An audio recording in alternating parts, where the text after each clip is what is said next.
Hello and a very warm welcome. Thanks for tuning in to News 9 Live. I'm Kabir Naqvi, bringing you this special broadcast from our studios here in the National Capital Region, styled exclusively by Paul Moll. Without further ado, it's day 23 of the Israel-Hamas conflict, albeit it's the third day of the expansive ground operations at the hands of the IDF inside the Gaza Strip. 7,700 Palestinians have been killed as IDF's ground ops enter the third day. IDF has released a video of expanded military operations inside the Gaza Strip. Along with that, telephone communications and internet connectivity gradually returning back in the Gaza Strip in the early hours of today morning, according to reports by the Palestinian media. Now, the destruction of phone and internet connections plunged Gaza into a communications blackout on Friday night, creating an information vacuum amid the heaviest aerial bombardment of the war so far. Gaza's 2.3 million people were already in darkness after most electricity was cut off and fuel for generators ran out. No international aid entered the Gaza Strip yesterday, according to the Palestinian Red Crescent. Israeli Prime Minister Benjamin Netanyahu said on Saturday night that the military had opened a quote-unquote second stage in the war, which aimed to destroy the military and governmental capabilities of Hamas and bring the hostages back home. He also said, and I quote, "The battle within the Gaza Strip will be difficult and long. This is our second war of independence," unquote. Now, Benjamin Netanyahu also met with the families of hostages on Saturday evening following a protest by relatives outside the Defense Ministry headquarters in Tel Aviv. It was unclear what reassurances he could offer, as there appears to be no plan to negotiate prisoner exchanges or pause the offensive, which Hamas has said is a condition of any releases. Just last week, Hamas said approximately 50 hostages died in the bombardment. Relatives fear the recent escalation of Israel's assault on Gaza will lead to further deaths. United Nations Security Council is also expected to meet on Monday after Israel's expanded Gaza operations.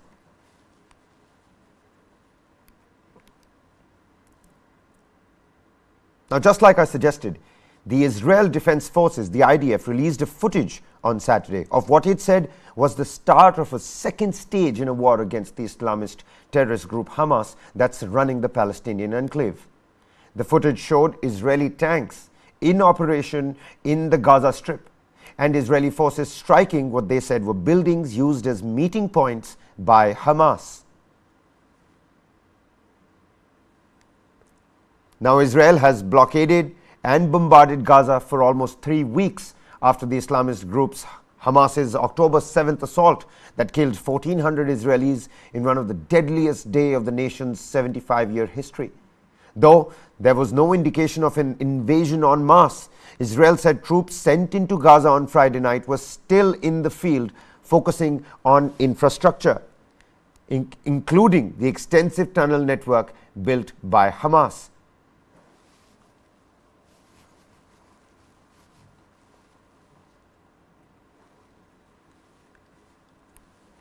And Israel again told Gazans to move away from the north, where it says Hamas is hiding under civilian buildings.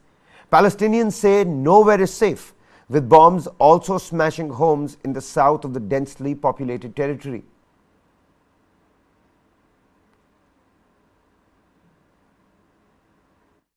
לגבי השאלה שלך על התקשורת, אנחנו מבצעים את כל מה שאנחנו צריכים על מנת להבטיח את כוחותינו ככל שנידרש, זמני או קבוע, ככל שנידרש. בנושא הזה אנחנו לא נאמר יותר.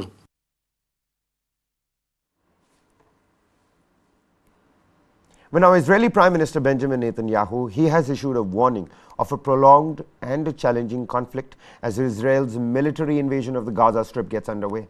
This comes as Hamas demands the release of Palestinian prisoners in exchange for the hostages they seized 3 weeks ago. The United Nations has also raised concerns about the potential for a high civilian casualty count in Gaza. Now, Benjamin Netanyahu emphasized that Israel has entered a quote-unquote second stage in its operation against Hamas, involving ground forces and expanded attacks. He framed this as a fight for Israel's survival, asserting that they will be victorious.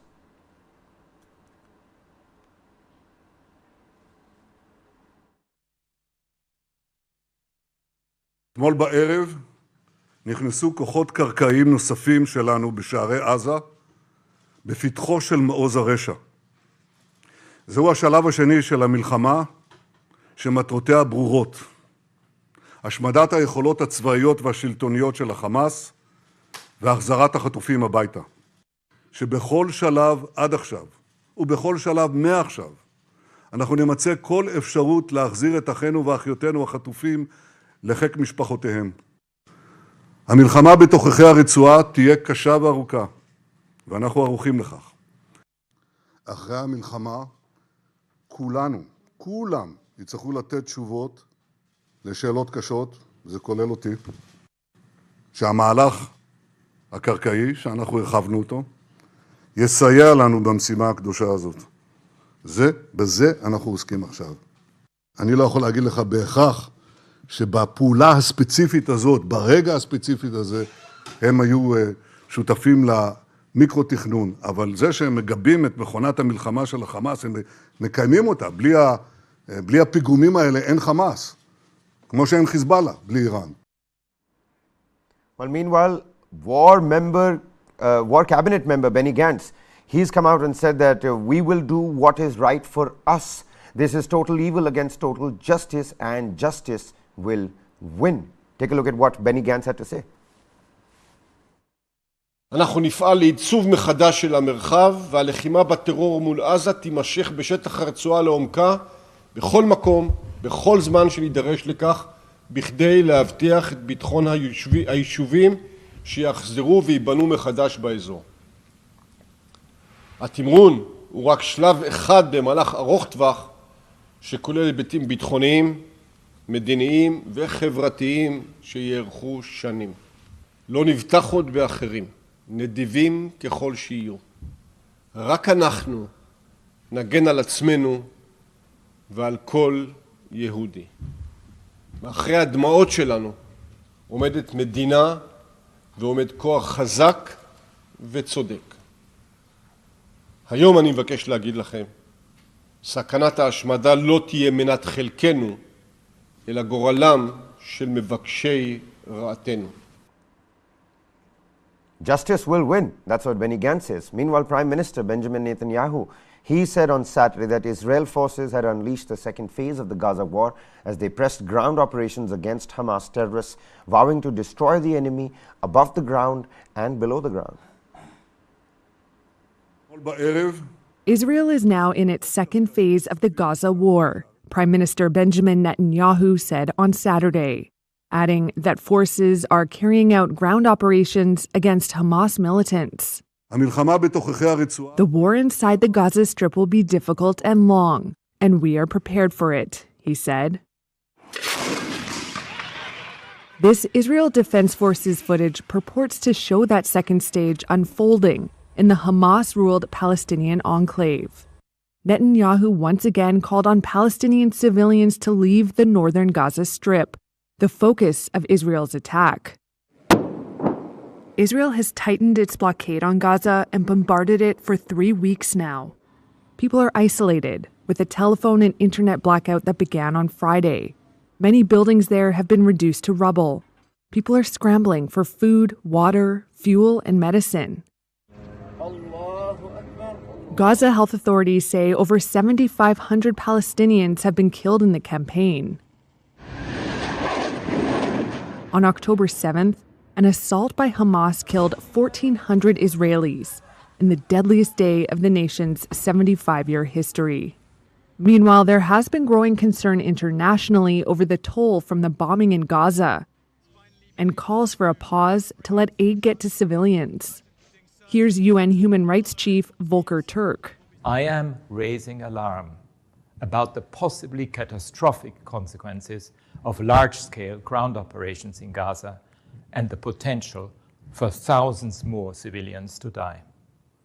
Continued violence is not the answer. Also on Saturday, Netanyahu met with families of Israelis being held hostage in Gaza by Hamas, vowing to exhaust every possibility to bring the more than 200 of them home.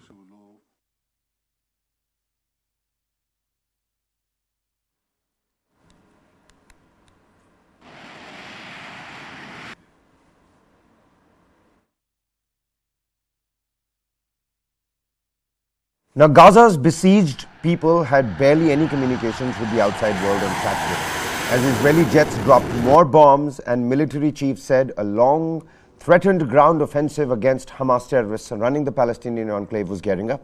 With many buildings reduced to rubble and shelter hard to find, Gazans are short of food, water, fuel and medicines. Their plight got worse from Friday onwards and the intervening night when phone and internet services were cut, followed by heavy bombing through the night. Israel has blockaded and bombarded Gaza for 3 weeks straight after the Islamist group Hamas's October 7th assault, which Israel said killed 1,400 Israelis in the deadliest day of the nation's 75-year history.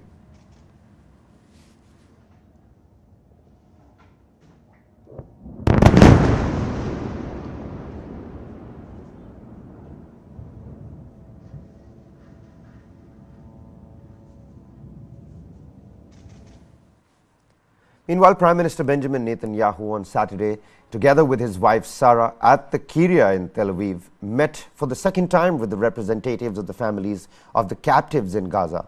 Prime Minister Netanyahu promised the representatives that he would do everything possible to bring about the release of all the captives and said that this was one of the goals of the war.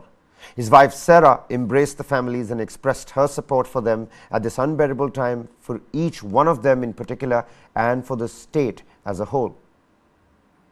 Netanyahu said, and I quote, "I must tell you before we go into a few more limited details that not only is this effort unceasing, it is continuing and will do so vigorously. We will utilize and exhaust every possibility to bring them home. This is before and after the incursion, and the effort is to utilize our capabilities. It is an integral part of the goals for the operations as we have defined them. It is not mere lip service." Unquote.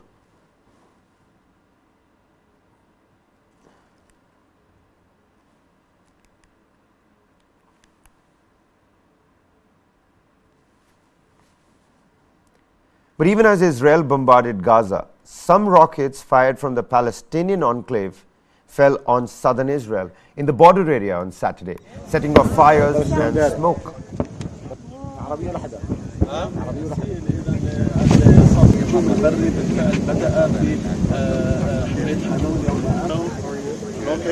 At one point, a ring of fire was visible on the Israeli side.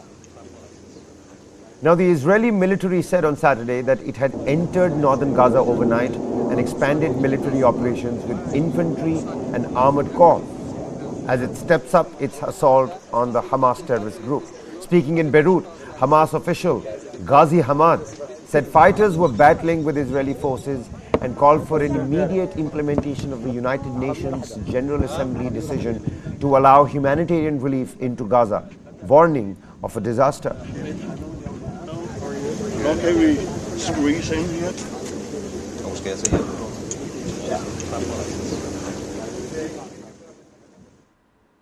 A rocket even smashed into the shore of Israel's southern city of Ashkelon on Saturday, hours after Israel said its troops had entered northern Gaza overnight and expanded military operations.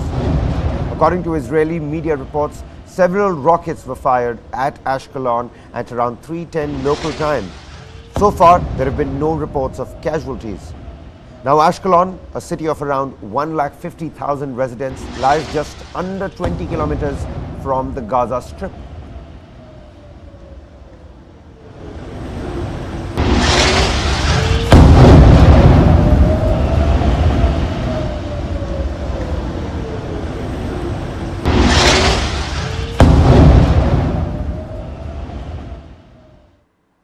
It's been 3 weeks now since the Hamas's onslaught.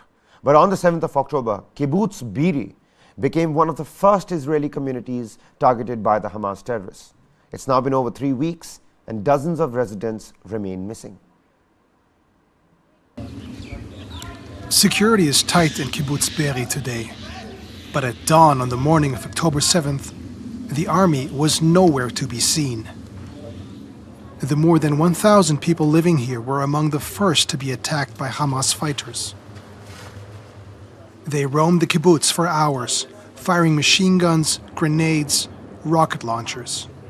The Hamas-led terrorists moved from house to house over hours, killing civilians, or taking them hostage. Today, this kibbutz is deserted. All what's left are burnt, destroyed houses and a community in ruins. The Israeli authorities want the world to see this and hear from people who were there. They burned the house on them, smoke them out. And when they finally opened the doors because they couldn't breathe anymore, they decided who's to live, who's to die. Rami Gold was part of a small group defending the kibbutz. He said they fired till they ran out of bullets. And I got to tell you that story because two angels came. Two people from reserve soldiers. I have no idea where they came from. Came to us. Gave us ammunition and a cell phone so we can call our families to tell them we're okay. And we kept on going, kept on fighting till it was dark, till the army arrived. When the fighting stopped, emergency responders looking for survivors found scenes of horror. She was butchered open. The stomach was small children, a boy and a girl, hands tied to the back and tortured. And I'll say tortured now, yes, I'll say it. The father was without an eye. They took out his eye. The mother a breast was cut off. And while the children were brutally attacked, and they are sitting in the middle and eating the food of the holiday meal that this family was supposed to eat. Physical evidence of what happened at places around the country arrives here at a makeshift morgue in central Israel. These are some of the up to 200 unaccounted for people. More are still being found. We are working day and night at shifts, trying to identify each and every one. This is hard because people were disfigured, mutilated, burned. We are here doing what we're doing because we think this is a holy mission. For us, identifying the last casualties and all of the civilians that got killed is so important. It's for us, we want to give them their final respect. Families waiting to bury their dead and those who saw what happened are angry as well as bereft. At Kibbutz Be'eri, Hamas killed more than 100 people, around 10% of the community. Emergency responder Yossi Landau, who saw the horror, says Hamas cannot be part of the future. We went through a lot. We went through the Holocaust. We went through a lot. We'll be strong. The world is supporting us. Yes, we want the peace. It's a very important thing, the peace. Yes, but not with Hamas. Peace seems a faraway prospect, here in the ruins of Kibbutz Be'eri.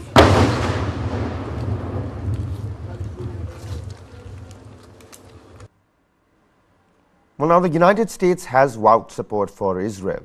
The U.S. military also carried out fresh strikes against two facilities in Syria used by Iran's Islamic Revolutionary Guard Corps and the groups that it is backing. This has also been corroborated by the Pentagon. And the Pentagon says that these attacks were in response to a spate of attacks against U.S. forces in both Iraq and Syria. Strikes by two U.S. F-16 fighter jets on weapons and ammunition facilities in Syria on Friday are fueling fears that the Israel-Hamas conflict may spread in the Middle East. President Joe Biden ordered the mission in retaliation for attacks on U.S. forces by Iranian-backed militia. The Pentagon said the two facilities targeted near Abu Kamal, a Syrian town on the border with Iraq, were used by Iran's Revolutionary Guard Corps and militia groups. U.S. and coalition troops have been attacked at least 19 times in Iraq and in Syria by Iran-backed forces in the past week. Let me say this before this council. U.S. Secretary of State Antony Blinken told the United Nations on Tuesday that Washington would act swiftly if the attacks by Iran's proxies continued. The United States does not seek conflict with Iran. We do not want this war to widen. But if Iran or its proxies attack U.S. personnel anywhere, make no mistake, we will defend our people, we will defend our security, swiftly and decisively. Hamas, Islamic Jihad, and Lebanon's Hezbollah are all backed by Tehran. Biden sent a rare message to Iran's Supreme Leader Ayatollah Ali Khamenei warning against targeting U.S. personnel in the Middle East, the White House said on Thursday. Iran's Foreign Minister Hussein Amir Abdullahian followed up with this warning at the United Nations. I say frankly to the American statesmen who are now managing the genocide in Palestine that we do not welcome to expansion of the war in the region. But I warn, if the genocide in Gaza continues, they will not be spared from this fire. The United States has already sent warships and fighter aircraft to the region over the last 3 weeks. And on Thursday at the Pentagon, Brigadier General Patrick Ryder confirmed about 900 more U.S. troops are due there. While I won't talk specific deployment locations for these forces, I can confirm that they are not going to Israel, and that again, they are intended to support regional deterrence efforts and further bolster U.S. force protection capabilities. Meanwhile, in the heart of the conflict in Israel, the recent Hamas's terror attacks have raised concerns among Israelis. This is leading a few to contemplate leaving the country due to worries about their safety and frustration with their government's perceived inability to protect them. Shani could be living her happiest life. She and her friend Noah both recently became mothers for the first time. But being safe as Jews in Israel no longer feels like a given. I'm 33 years old. I never felt like I need to be ready to go. Israel is my country, is my home. It was always like history, was always stories that happened in the past that never happen again. But now, now it's our life. They want to be able to leave if they have to, so they're organizing paperwork for their babies. Carmi doesn't have a passport yet, so we're preparing that. Earlier these vaccinations that won't hold us up from leaving if we will need to leave. The women's conversation revolves around the question of whether to stay or go. They say many people are torn. Israel is made of us, the Jewish people, and if we all leave, nobody will be left. And it's also very sad to think about it.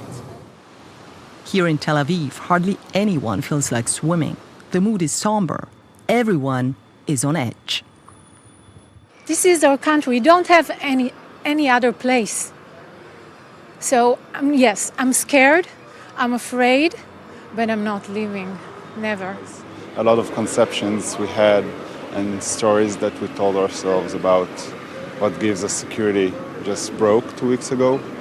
And now we are trying to establish new stories to tell ourselves what it means to be safe here in Israel. These people are not alone in their concern. Before October 7, a strong element of Israeli society was trust that the state could largely keep people safe despite the regional hostility. That has changed. A recent poll suggests that 2/3 of Israelis are extremely concerned or frightened, and more than 4/5 see the attack as a failure of the government. Those poll numbers sound shocking, but are they? Dalia Scheindlin is a public opinion analyst focusing on peace and conflict research in Israel. They are pretty shocking considering that it's very rare for Israelis to have any sort of consensus. This is a perennially divided society. It's been politically and socially divided since the start of statehood. But then again, we are in unusual times. And I think Israelis are going through that together in the sense that the state has let them down. Getting out of Israel has been difficult since the attack. Many flights have been canceled. But along with foreigners, Israelis are leaving, even if only for a while. Noah and Shani don't know yet where they might go if they decide to leave. Our considerations is, does the government is pro-Israel, And the population, is it Muslim, like most Muslim, Christians, Jews, where we have an like a big Israeli community? Those will be the consideration we will take. It's ironic that now we need to find a safe place outside of Israel. And this is the big dilemma, because in our soul, we do feel safe here, but in reality, it's not safe. Their dearest hope is to raise their babies in peace. But they say growing anti-Semitism worldwide means it is increasingly difficult to say where that might be.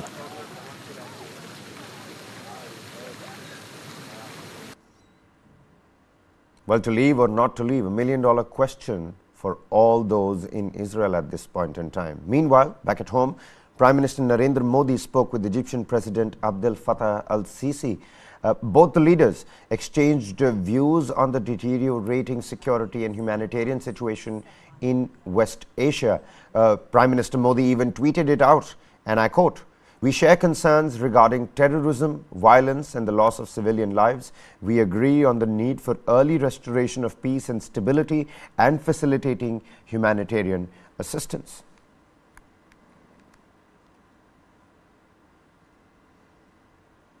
But still, talking about security in West Asia, cryptocurrency's role in terrorist financing and funding terrorist groups has come under renewed scrutiny following the deadly attack in Israel. Here's a report. Take a look. There's been a lot of focus on how crypto is used to fund terrorist organizations and militant groups. So since the Palestinian militant group Hamas launched an attack on Israel at the start of October, the role of crypto in funding militant groups and terror organizations has really come into the spotlight. Hamas itself has been known to raise money via cryptocurrencies. Over the past few weeks, the Israelis have frozen several cryptocurrency wallets it said were linked to Hamas.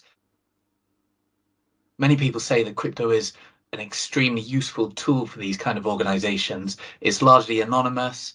The money that anyone sends over the blockchain, that's the technology that underpins cryptocurrency, is usually just identified by a string of letters and numbers. It's difficult to track, and this means that for militant groups or terrorists seeking to raise money, crypto has become a very popular tool. Now, it's not completely anonymous. Cryptocurrency companies, that means exchanges, as well as law enforcement organizations, can actually work out who is sending the money, but it takes a bit of work for them to do that.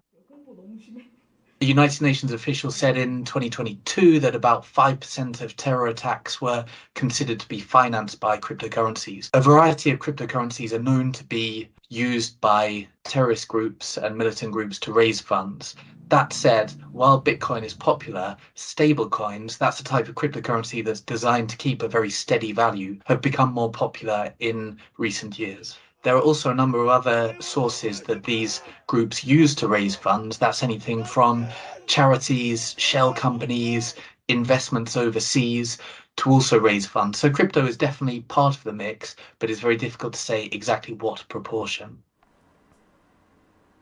Meanwhile, there is certainly a growing chorus in terms of pro-Palestinian support across the globe.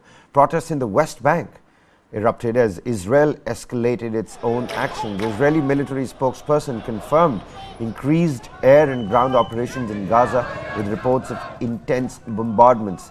A local telecoms firm and the Red Crescent said that the internet and mobile phone services were cut off in the Palestinian territory, and the Air Force was conducting extensive strikes on tunnels and other infrastructure. Visuals of West Bank, ladies and gentlemen, where a pro-Palestinian protest seems like an everyday theme.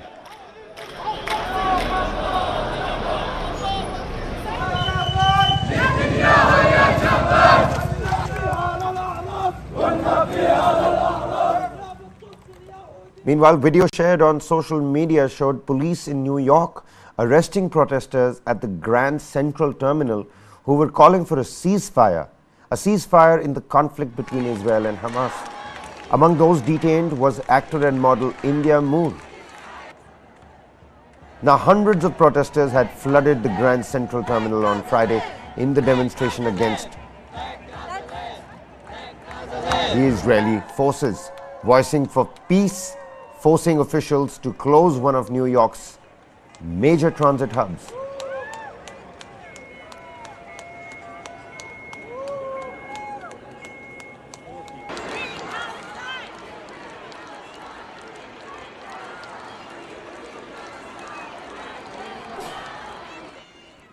Now, thousands of New Zealanders rallied in the capital, Wellington, marching to the Parliament House in support of the Palestinian people.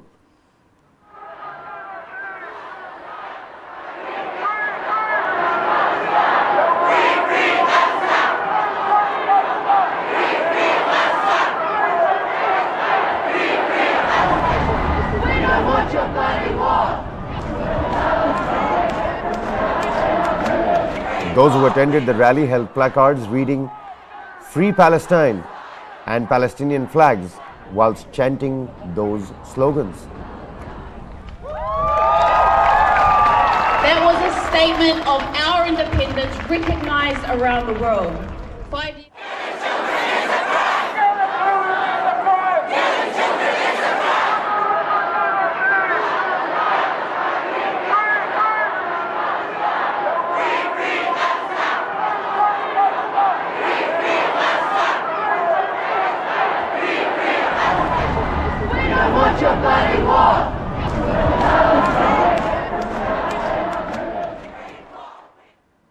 Meanwhile, back at home, Hamas leader Khalid Mashal's virtual participation at a pro-Palestinian event organized by the Solidarity Youth Movement, the youth wing of the Jamaat-e-Islami in Malappuram, Kerala, has stirred up a debate. The Solidarity Youth Movement raised the slogan, quote-unquote, "Uproot bulldozer Hindutva and apartheid Zionism," unquote, during its rally, and attempted to strike a close relationship between the ideologies of Hindutva and Zionism. Former head of Hamas, Mashal, addressed the rally online and called upon the world to aid Hamas in its war against Israel. His address at the rally caused a huge row as India stands firmly against terrorism. The BJP state president in Kerala, K. Surendran, called for the arrest of the organizers.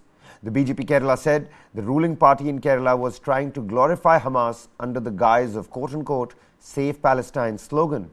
The BJP said the Hamas was a terror group and any connection with it or support to it should be condemned.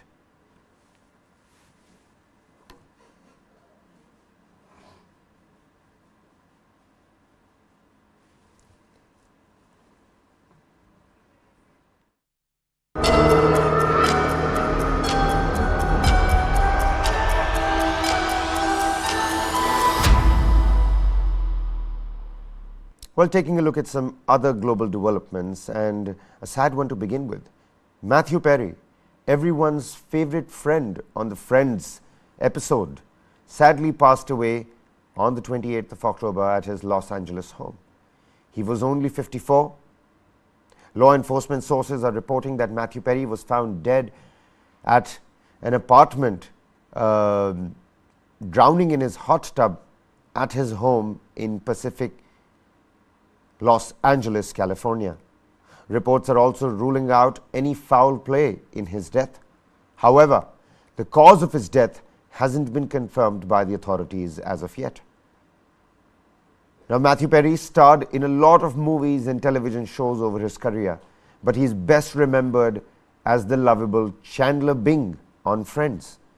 The sitcom Friends was a juggernaut that ran for about 10 seasons, rerunning still now, and made all the 6 leads of the show into mega stars of the Hollywood film industry.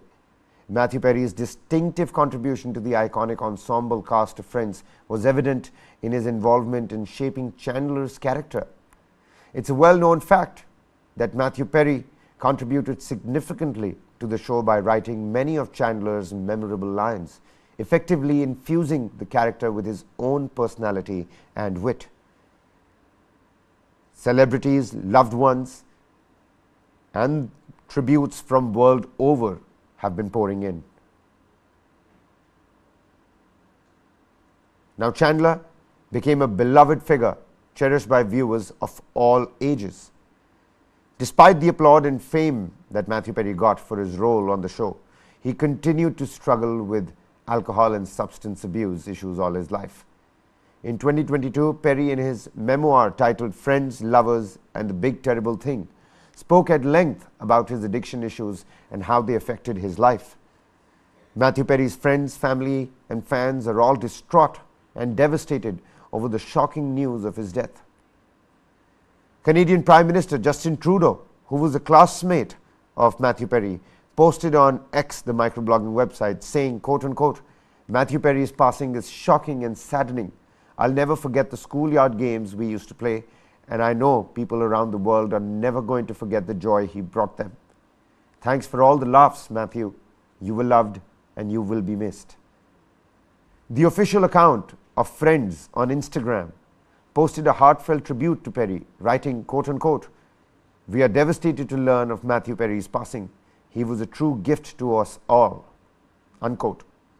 NBC, which aired Friends from 1994 to 2004 for a decade, said in a statement, and I quote, we are incredibly saddened by the too soon passing of Matthew Perry. He brought so much joy to hundreds of millions of people around the world with his pitch-perfect comedic timing and wry wit. His legacy will live on through countless generations. Maggie Wheeler, who played Janice Chandler's on and off girlfriend on Friends, wrote on her Instagram, and I quote, what a loss. The world will miss you, Matthew Perry. The joy you brought to so many in your too short a lifetime. I feel so very blessed by every creative moment we've shared. Selma Blair, who also appeared on Friends, called Perry her quote unquote oldest boyfriend on her Instagram. She further added that all of us loved Matthew Perry, and I did especially, every day. I loved him unconditionally and he me, and I'm broken hearted. Sweet dreams, Matty.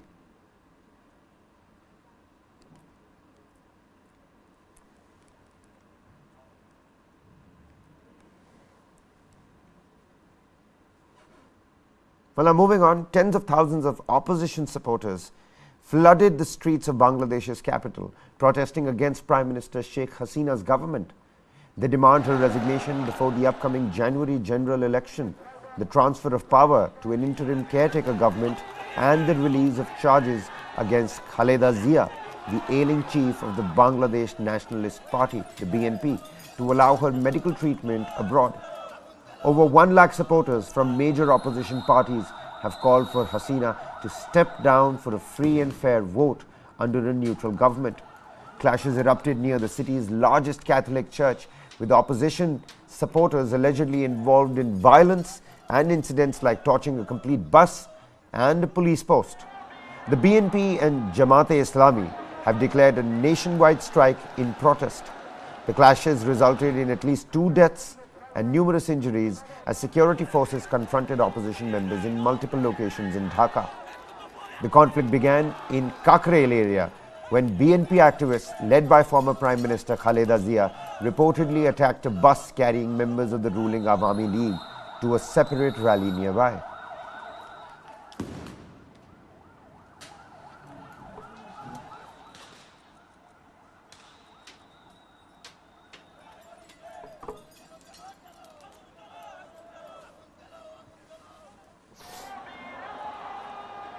Shifting our focus here, take a look at this. Last week, Bhutan's Foreign Minister Tandi Dorji made a historic visit to Beijing, drawing attention to the Himalayan kingdom, situated between China and India.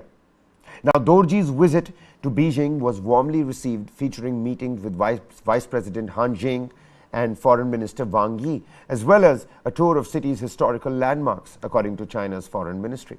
Now, what's been dubbed a breakthrough by Chinese experts led to the signing of a cooperation agreement outlining the responsibilities and functions of a technical team for border delineation. Bhutan has always had strong ties with India and is the only Asian country without formal diplomatic relations with China. It's also one of the 2 nations with ongoing land border disputes with China, and the other being India. The heart of the matter lies in border talks that began in the year 1984, focusing on the contested Doklam Plateau. where a tense standoff between Chinese and Indian troops occurred in 2017 as well. During the recent visit of Bhutan's Foreign Minister Thandi Dorji to Beijing, progress was reportedly made in these border negotiations, indicating a warning relationship between China and one of India's closest allies. The Bhutan-China tilt and the regional dynamics, how will they shape up and what does it mean for India? That's the big question that one has to probe.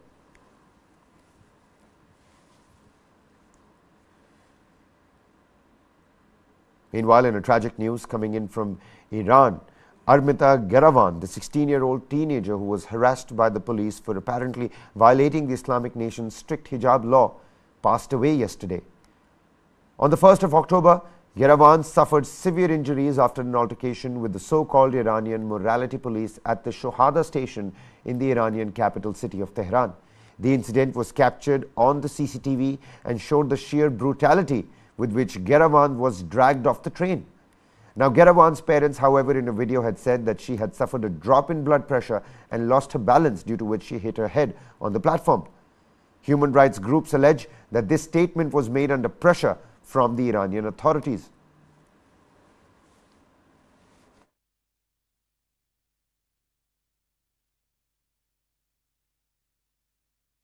Now, last week, Garavan was pronounced brain dead and was in coma, and has now tragically succumbed to her injuries almost a month after on Saturday. Garavan's death has once again brought to fore the strict Islamic laws enforced in Iran and enraged several human rights groups across the world. Iran has recently put its morality police back on the streets, of Tehran, to enforce even stricter penalties for those flouting the required head covering. Garavan's death is also being linked to the death of Mahsa Amini, who had similarly been manhandled by the morality police and passed away in September last year.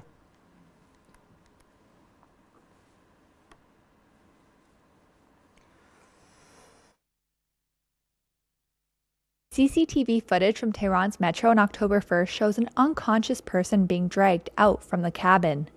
Iran has denied that 16-year-old Armita Garavan was hurt after a confrontation with officers enforcing the mandatory Islamic dress code. Rights groups have been concerned that Garavan might face the same fate as Mahsa Amini, whose death last September in the custody of morality police sparked nationwide anti-government protests. 2 journalists were handed long prison sentences on Sunday by an Iranian revolutionary court over their coverage of Amini's death, according to state media. Nilufar Hamidi and Elaha Mohammadi were sentenced to 13 and 12 years in prison, respectively. Their charges included collaboration with the U.S. government and acting against national security. Lawyers for the 2 journalists have rejected the charges.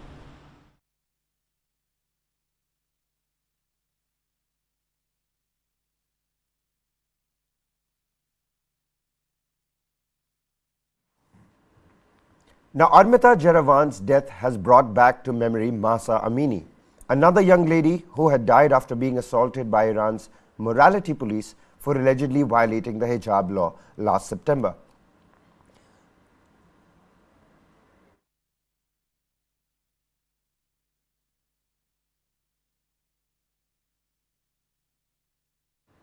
Now, Amini was recently awarded the top human rights prize by the European Union. Amini's death sparked major protests all across Iran as the women took to the streets without the head covering in defiance of the hijab law. Let's give you a timeline of the events. Last year, in September, Amini was arrested by the Guidance Patrol for not wearing her hijab properly and violating the mandatory hijab law.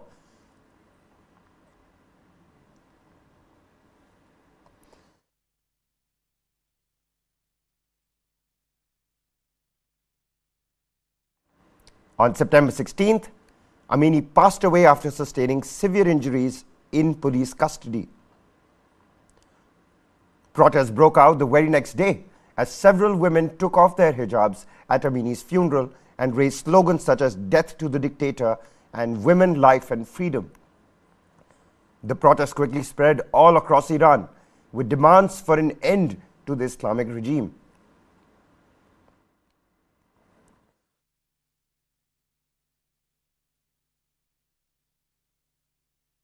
Several academics, intellectuals, and other celebrities joined in the protest as well. The Iranian police clamped down heavily on the protesters, and over 100 people were killed in the month of September itself. Many were arrested and detained, and a few even executed in the following months. Under pressure, the Iranian government disbanded the morality police in December 2022. But with the protests fading out in the coming months, largely due to the heavy hand from the government, in July 2023, the morality police was back on the streets of Iran. And now, Armita Geravan's death gives an account of how strict a vigil the morality keeps.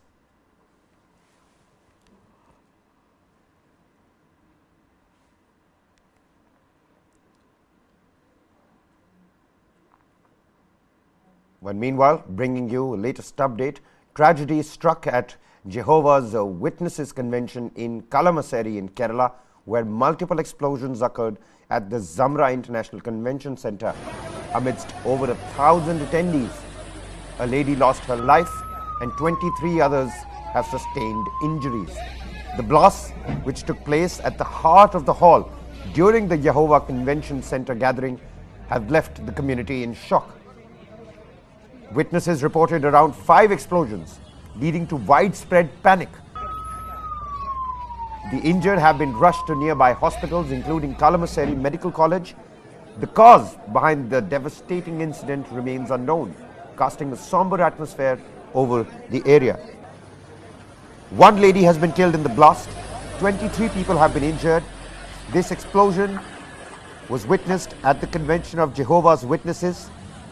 The explosion was at the center of the hall, and around 5 explosions were heard, according to witnesses. The injured people are currently admitted in nearby hospitals, including the Kalamassery Medical College.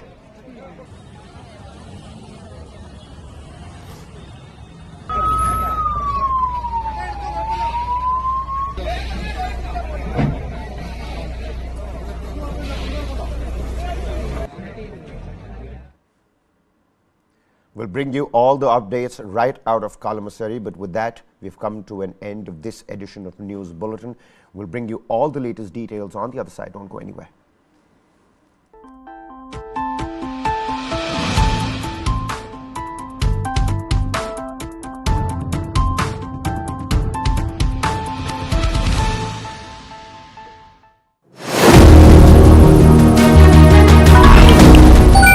Literally every major power in the world is gearing up with its own digital currency. And so is India. But India's UPI has taken digital transactions to the next level. So, with UPI already available, what exactly is the use case for the e-rupee?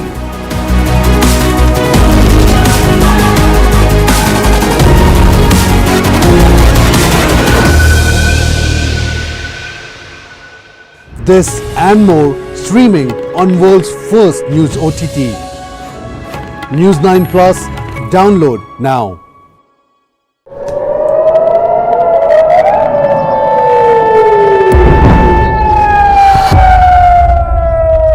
Hamas attacks Israel.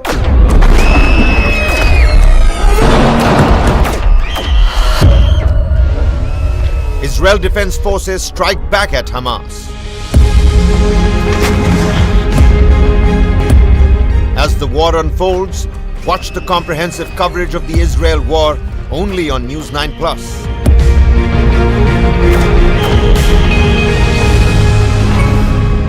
To watch the full story, download the app now.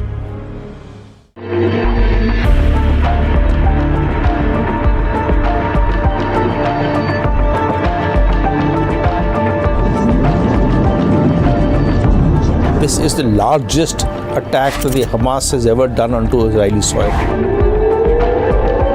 Within 20 minutes, more than 3,000 missiles were fired at Israel, along with vehicle-transported incursions. Their main aim is only to finish the Hamas network.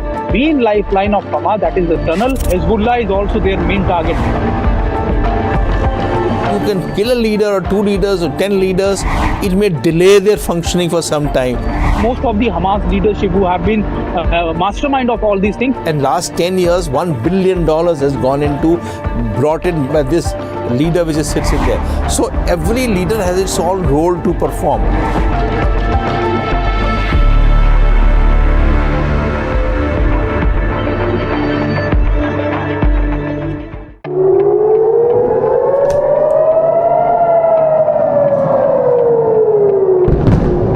In the early morning of October 7, 2023, the world woke up to the deadliest attack on Jews since the Holocaust.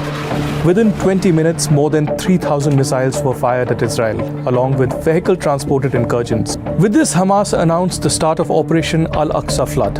In a series of coordinated attacks, militants breached the Gaza-Israel barrier, slaughtering civilians in the neighboring Israeli communities and attacking military bases, resulting in a death toll of over 1,300 Israelis, including women and children. Soon after the assault, Prime Minister Benjamin Netanyahu declared a state of emergency for areas within 80 kilometers of the Gaza border and pledged that Israel will win by calling for mobilization of tens of thousands of army reservists. IDF, the Israel Defense Forces, launched Operation Swords of Iron to launch an invasion of Gaza. The goal was to rescue the hostages taken to Gaza and parallelly wipe out the top political and military hierarchy of the Hamas, the Palestinian group that controls Gaza.